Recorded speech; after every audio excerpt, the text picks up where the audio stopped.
Ready when you are. Let's talk about driving 12-passenger vans. These aren't your run-of-the-mill cars or even minivans. They're much larger and heavier than what you're used to. With that in mind, we want to pay special attention to the following aspects of driving. And that is stopping time, changing lanes, and vehicle momentum. Stopping time is very important for being a van driver. You need to realize that these vans are a lot heavier than your normal car. With that in mind, make sure you apply the brakes earlier than normal. This will allow for a safe timing for you to stop the van approximately at the point. 2, talking about changing lanes. First and foremost, you want to make sure you're not waiting until the last second. Give yourself ample time whenever you're going to make a lane switch. Second, you want to always signal your intent to change lanes. And finally, you can ask for other passengers in your vehicle to check your blind spots, but you need to make sure to always double check your blind spots yourself. When it comes to momentum, remember that these are not high-speed racing machines. These are big, heavy vans. This means that the weight is going to cause the vans to pick up a lot of speed. Once you hit about 60 miles per hour, remember that the vans will pick up speed more than the normal car would.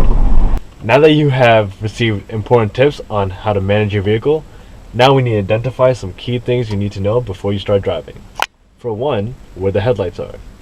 The headlights are located over here for the 12-passenger vans, but may vary from vehicle. You might also want to identify the emergency lights, the defroster, and the windshield wipers. Your co-pilot should also know these things as well, as you cannot manage these while you are driving. If there are snowy or icy roads, make sure you completely defrost the windshield. Clear off any snow in the car and drive at a slow speed.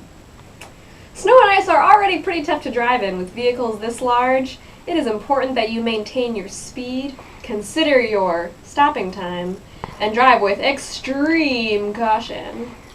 Rough weather conditions will occur, but you may also encounter rough conditions that may make you we'll just cut that out.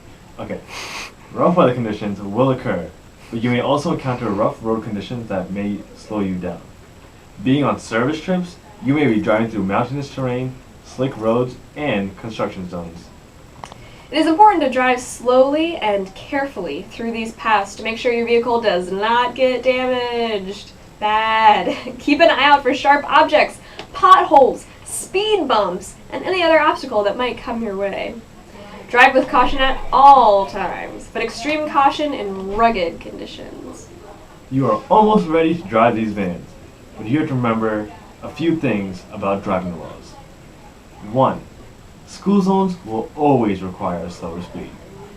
2. Watch out for speed cameras. Although you'll be driving the speed limit, so that should not be a problem, right? Because you're the one going to be paying, just saying. Number 3.